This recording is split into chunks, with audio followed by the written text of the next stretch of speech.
محمد صلی اللہ علیہ وآلہ وسلم بن عبداللہ بن عبدالمطلب بن ہاشم بن عبد مناف بن قصی بن قیلاب بن مرہ بن قاب بن لعی بن غالب بن فخر بن مالک بن نظر بن قینانہ بن خزیمہ بن مدرکہ بن الیاس بن مزر بن نزار بن معاد بن عدنان. کچھ جنریشنز کے بعد اسماعیل علیہ السلام و بن ابراہیم علیہ السلام بن آزر یا تارخ بن نحور بن سروخ بن رعو بن فالغ بن ہود علیہ السلام بن شالخ بن ارفخشد بن سام بن نوح علیہ السلام بن لامک بن متوشالح بن ادریس علیہ السلام بن یارد بن محللئیل بن کنان بن انوش بن شیس و بن آدم علیہ السلام. دوستو یاد رہے کہ یہ صرف نبی صلی اللہ علیہ وآلہ وسلم کا شجرہ نسب نہیں بلکہ یہ نبی علیہ السلام کے علاوہ قرآن پاک میں موجود تمام 25 انبیاء کرام کا بھی شجرہ نسب ہے. اس چارٹ میں ہم نے یہاں پر سب سے پہلے حضرت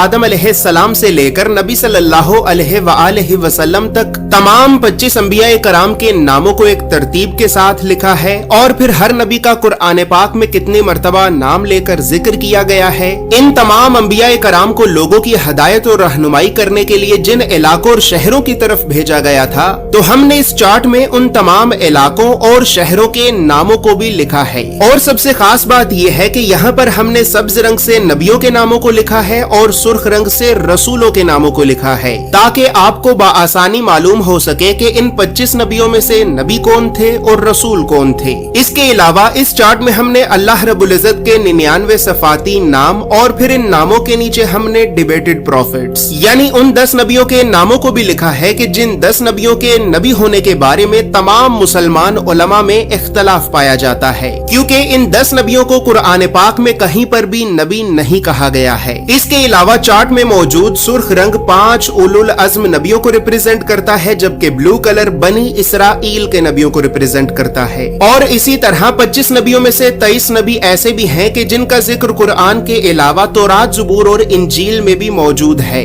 لہٰذا اسی وجہ سے ہم نے ان انبیاء کرام کے عبرانی اور یونانی ناموں کو بھی اس چارٹ میں لکھا ہے. اس چارٹ میں موجود تمام معلومات اردو اور انگریزی دونوں زبانوں میں ہی موجود ہیں. اور کیا کہنا چاہتے ہیں آپ؟ کیا سندیش ہے؟ کوئی الیکشن نہیں، ہماری باری آئے گی نا ووٹ کی، کسی کو ووٹ نہیں دیں گے، کوئی یہاں پہ ووٹ کے لائق نہیں ہے. ہم پیسفلی ہم کچھ نہیں کہہ رہے ہیں، ہمیں پولیس والے بیریکیڈ میں دھکا دے رہے ہیں، یہاں پہ مارا ہے، کمر پہ مارا ہے. یہ کوئی بات ہوتی ہے؟ ہم بھی مارے ان کو، ہم ماریں گے، لاٹھی چارج کریں گے، یہ کریں گے، بیٹھائیں گے، ایمبولینس پہ جاؤ. اس کے لیے ایمبولینس پہ جاؤں میں یہ لگا ہم ریپ کے خلاف لڑتے ہیں، ان لوگوں نے خود ابھی لڑکیوں کے کپڑے پھاڑے ہیں. ہاں یہ لوگ لڑیں گے کیا ہمارے خلاف؟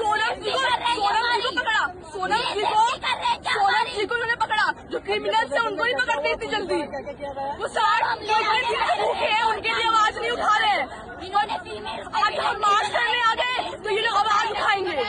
انہوں نے کپڑے پھاڑے، عورتیں مار رہے ہیں، پولیس والے چل رہا ہے. اس طریقے سے اور کیا کریں؟ ہم سیفٹی دے رہے ہیں، کیسی سیفٹی دے رہے ہو آپ لوگ؟ مار کے سیفٹی ہمیں یہاں لڑ رہے ہیں، ہمارے لیے لڑ رہے ہیں یہ لوگ. کہہ رہے ہیں ہمیں ہمارے لیے لڑ رہے ہیں. ہنسی آ رہی ہے ان لوگوں کو. میم گئی ہے بولی تابیج، ہمیں نہیں یہ کیا بول کے گئی ہے؟ کیا ایمبولینس میں جاؤ، اس کے لیے ایمبولینس میں جاؤں گی میں. بتاؤ، یہ سول گورنمنٹ ہے، ان لوگوں کو مارنا ہے نا، ہمیں جان سے مار دے ایک بار گولی سے. ہم نے ابھی تک گالی نہیں دی، ہم نے ایک لفظ بھی گالی کا استعمال نہیں کرا. بس ہم نے ہمارے لیے کیا ہے کہ ہم وہ بیریئر توڑ دیں، وہ بیچ بول کے گئی ہمیں. بتاؤ یہ ہماری ڈیموکریٹک کنٹری ہے، ہمارے کو غلام ہے.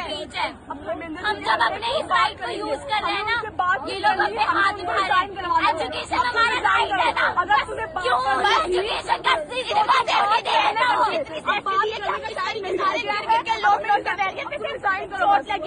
اس طریقے اتنی سیفٹی سے آ رہے ہیں ہم.